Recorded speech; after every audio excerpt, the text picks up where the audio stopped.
Салам достор, кезектеги сабагыбызды улантабыз. Бүгүн сабагыбызда муун басым тууралуу сүйлөшөбүз. Сөздөгү бир ыргак менен айтылган бир же бир нече тыбыш муун деп аталат. Сөз бир же бир нече муундан турат. Сөздө канча үндүү болсо, ошончо муун болот. Мисалы, нан, эт, сөз, бир деген сөздө бир эле муун бар, анткени бир эле үндүү тыбышты көрүп турабыз. Сөздөгү я, ю, е, йо, ю тамгалары жана созулма үндүүлөр гана муунду түзөт. Мисалы, сыя, боёк, чоюн, тоо, суу дегенде бир эле тыбышты билдирип турат, бир эле муунду түзүп турат. Анткени кыргыз тилинде эки үндүү тыбыш, үндүү тамгалар бир тыбышты берет деген эреже бар. Муун ачык, жабык, туюк муун болуп үчкө бөлүнөт. Ачык муун болсо үндүү менен башталабы, үнсүз менен башталабы, сөздүн аягы үндүү менен бүтсө, бул ачык муун деп аталат. Мисалы, бала, киши, тоого жана башкалар. Ал эми жабык муун болсо, үндүүлөр менен башталып, үнсүздөр менен аяктаган муун жабык муун деп аталат. Маселен, ак, эл, ат, от, үн өзүңөр көрүп тургандай, сөздүн аягы үнсүз тыбыш менен аяктап жатат. Ал эми үнсүздөр менен башталып, үнсүздөр менен аяктаган муун туюк муун деп аталат. Мисалы, мектеп, балдар үнсүз менен башталып, үнсүз менен аяктап жатат. Сөздөрдү муунга ажыратууда төмөндөгүдөй эрежелерди билип алсак, өзүбүзгө абдан жакшы. Маселен, бир муунду сөздөр муунга ажырабайт. Суу, топ, жар, склад, взнос. Анткени мында бир эле үндүү тыбыш катышып турат. Бир үндүү тыбыш катышкан сөздөр бир муунду түзөт дагы, буларды муунга ажыратууга мүмкүн эмес.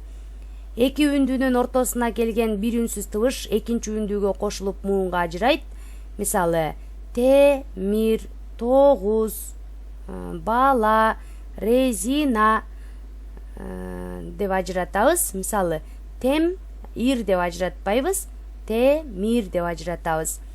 Эки үндүүнүн ортосуна эки үнсүз тыбыш келсе, эки жака бөлүнүп ташылат.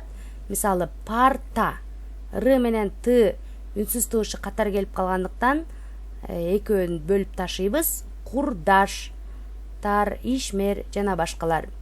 Эки үндүүнүн ортосуна үч үнсүз катар келсе, башка эки үнсүз биринчи үндүүгө, кийинки үнсүз тыбыш экинчи үндүүгө кошулуп муунга ажырайт.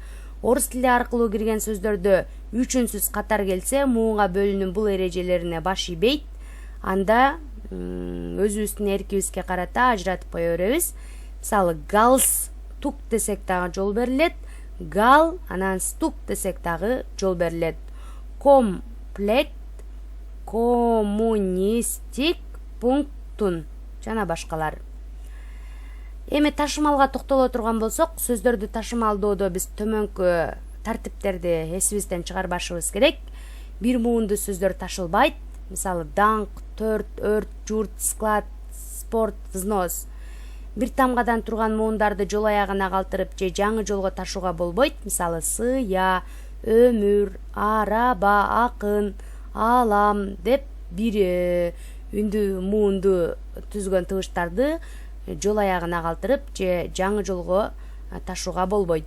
Сөздөгү созулма үндүүлөрдү эки бөлүп ташууга дагы болбойт. Мисалы, бу, удай дей албайбыз. Бу, дай, толуу деп ташымалдайбыз. Башкы тамгаларынан алынып кыскартылган сөздөрдү да ташууга болбойт. Мисалы, КПСС, ТМУ, БГУ дегенде Б деп бул жака бугу деп ташымалданбайбыз. Бугу деп катар жазылат.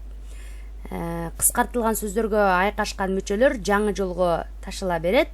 Мисалы, тыму, нин, бугунун, мууга деп.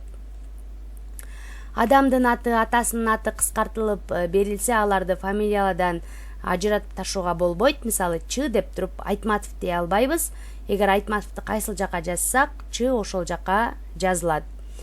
Цифрадан кийинки турган кыскартылган сөздөр дагы ташылбайт. Мисалы, 50 сантиметр дегенде 50 бир жака, сантиметр бир жака ташылбайт. 50 кайсыл жака ташылса, сантиметр дагы дал эле ошол жака ташылат. Ажыратуу жана ичкертүү белгилеринде алдындагы тыбыштан бөлүнүп ташууга болбойт. Мисалы пал, анан ичкертүү белгиси чо деп албайбыз. Паль, то.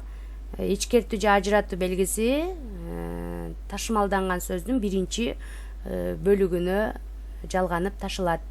Орус тили аркылуу кирип, 3-4 үнсүз, 3-4 үнс катар келген сөздөрдө муунга бөлүп ташымалдоо эркин болот. Мисалы портрет же болбосо портрет десек дагы болот. Басым тууралуу токтоло кетсек, сөздүн курамындагы бир үндүү тыбыштын башка үндүү тыбыштарга караганда күч менен көтөрүңкү айтылышы басым деп аталат. Кыргыз тилинде басым негизинен төл сөздөрдүн эң аянкы муунуна түшөт. Мисалы жолдош дегенде жолдоштор, жолдоштун, оку, окуду, курулуш, курулушчуларыбызга. Басым түшүп айтылган муундар басымдуу муун, басым түшпөй айтылган муундар басымсыз муун деп аталат. Орус тилинен кирген сөздөрдөгү басым орус орфографиясы боюнча сакталат. Мисалы автор, биржа, телефон, тема. Кыргыз тилиндеги күчөтмө сөздөрдөгү басым сөз башында кездешет. Мисалы кып-кызыл, көпкөк, капкара, бопбоз. Ал эми достор, кийинки сабакта биз ассимиляция, диссимиляция жөнүндө сөз кылабыз. Аларды кезектеги сабагыбызда дагы түшүнүктүү көрө аласыңар. Келерки сабагыбызда жолугушканга чейин.